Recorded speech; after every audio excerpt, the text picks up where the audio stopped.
Hello and welcome back to the stars, everybody. Welcome back to Starfield. Today we're going to be taking a look at the Sidestar Pistol, also known as the Space Glock by basically everybody in the community. That's exactly what I thought when I seen it too, that this looks very much like a Space Glock. So the Sidestar is an early game pistol that you can find.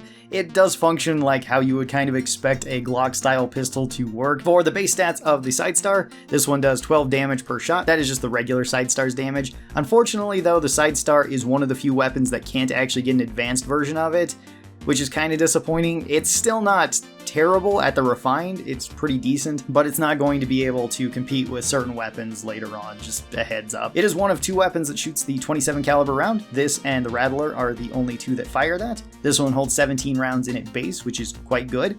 This one has a decent rate of fire. It has 20 meters of range, which is standard for handguns, has okay accuracy for a handgun, and doesn't weigh hardly anything like most of the handguns. Overall, this is kind of a bog standard pistol that you would expect out of a game like this. For the pros of this, it is super common. It's not hard to find Sidestars at all. Like at any point in the game, you can find them right at the very start of the game. You can find them all throughout mainline quests. You can find them all throughout side quests.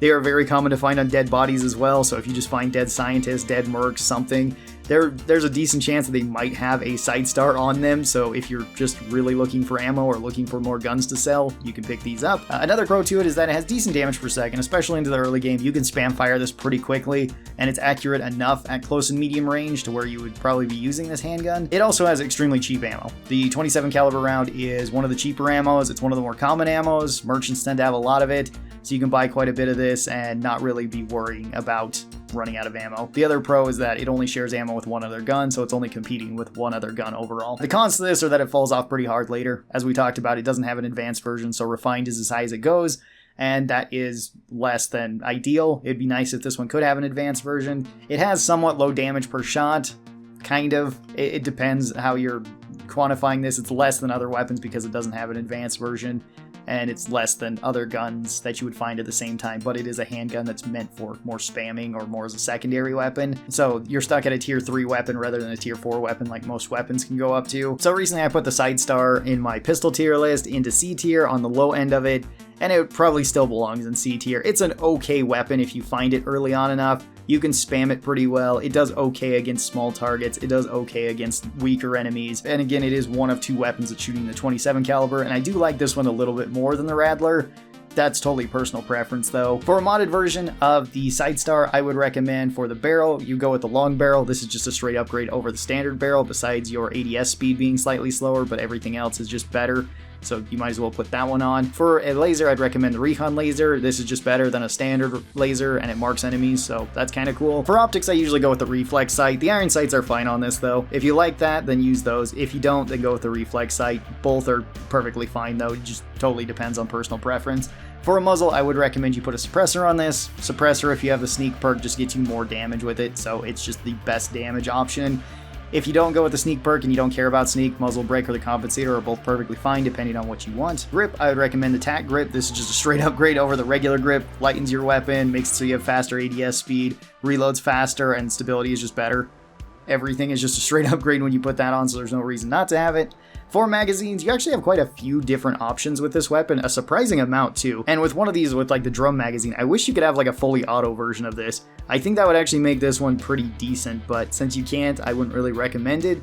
I'd recommend one of 3 different ammunition types that you want to put in this: armor-piercing rounds, explosive rounds, or the white-hot rounds, depending on which one you enjoy more. So armor-piercing rounds are just going to get you more consistent damage towards all enemy types, and they're just going to be a straight upgrade to the weapon. Explosive rounds are the ones that I decided to go with for my gun, and this just lets you have some little explosions that deal extra damage on target, and they can splash a little bit of damage to nearby enemies. That one I really enjoy. And then the white-hot rounds put fire on your gun so that you can light enemies on fire and deal damage over time. That one can also be good. All of these are going to get you more damage overall. The extra magazine-sized ones, I don't really find that useful for this weapon because, again, it can't go full auto or it can't go burst fire. If it could, then they could potentially be really good options too. But as it stands, like 17 rounds in the gun is fine enough for a semi-automatic handgun, and if it has explosive rounds or fire rounds or armor-piercing rounds, that's also going to be good. You don't need to have a gigantic drum magazine on this to where you just constantly click. I guess you could maybe set up a program to auto click, and that might be full auto enough for you. And then for internals, I would recommend either the hair trigger or the high powered. Hair trigger lets you fire faster with this, and that can be pretty good. That's what I chose on mine. High powered lets you get the most amount of damage per shot. High velocity could also be a decent option if you just want longer range, so any of them are fine. I think high powered and hair trigger are the two that I would prioritize over high velocity, though I'm not going to be using this gun at super long range. And with the fully modded version of the Sidestar, I would probably still keep it in C tier, probably in the middle of C tier. It isn't necessarily that much better than the non-modded version. It definitely gets better overall, but compared to other weapons, it doesn't scale up super high. These are just nice quality of life things to have on it, and again, it is only competing with the Rattler for the 27 caliber round. I would say that this one is better than the Rattler, but not substantially better, and if you like that one more, then by all means go for it. There is two unique versions of the Sidestar too that you can get. The very first one is called the Ace Sidearm. You can just buy this at probably the first general store you're going to run into. This one's in Jemison, and this one has the unique effect of having anti-personnel rounds on it. Anti-personnel rounds get you 10% more damage towards humans. So that one's always going to be a nice buff to have, because the majority of enemies you're going to be fighting, at least through story missions, are going to be human enemies.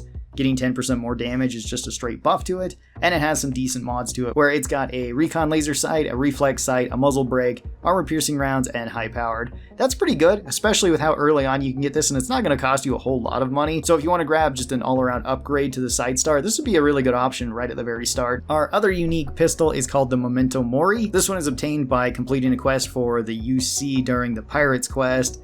You have to keep giving the one girl information in order to get this. This Sidestar is a legendary weapon that actually comes with 3 effects to it. So this gets crippling, cornered, and demoralizing, which is pretty interesting. Crippling just makes it so that you do more damage after hitting a target's limbs.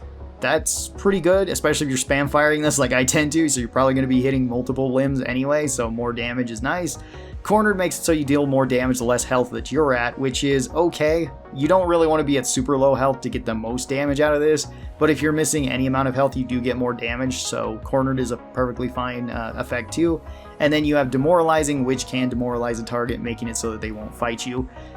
That one's okay too. I don't find that one to be as useful as the other two. Crippling and corner are pretty decent with this. It also comes with some unique modifications too, where it has explosive rounds in it, high powered internals, the laser sight, and the tack grip, all of those being pretty good. So this one would be also a very nice upgrade to a standard Sidestar. You could still potentially get a legendary one with better effects than this, but this one is not something that I would just turn down right away. I think it's pretty good. So should you be using the Sidestar Pistol? Yeah, if you're using a pistol-only build, you're probably going to have it on you just because I find it the better of the two that shoot the 27 caliber. It's one of 2 weapons that fires that. It's going to be good in the early game. It can still hold its own in the mid game, and even for the late game, it can be useful just as a sidearm to where you're just going to pick off aliens or pick off whatever it might be. Fully built up, it still does okay damage and okay damage per second. It's not going to be able to hang with some of the way higher end weapons in this game, especially ones that get advanced versions and get crazy mods that you can put on them. The Sidestar all around is just a fine standard handgun that has some decent modifications and some decent legendary versions of it. So thank you guys so very much for watching this. Hope you guys enjoyed it. Tell me your thoughts on the Sidestar down in the comments below. The Space Glock, what are your thoughts? How do you use it? How do you like it? And where would you put it in the tier list? I hope you guys have a great rest of your day, and I'll talk to you next time. Bye-bye!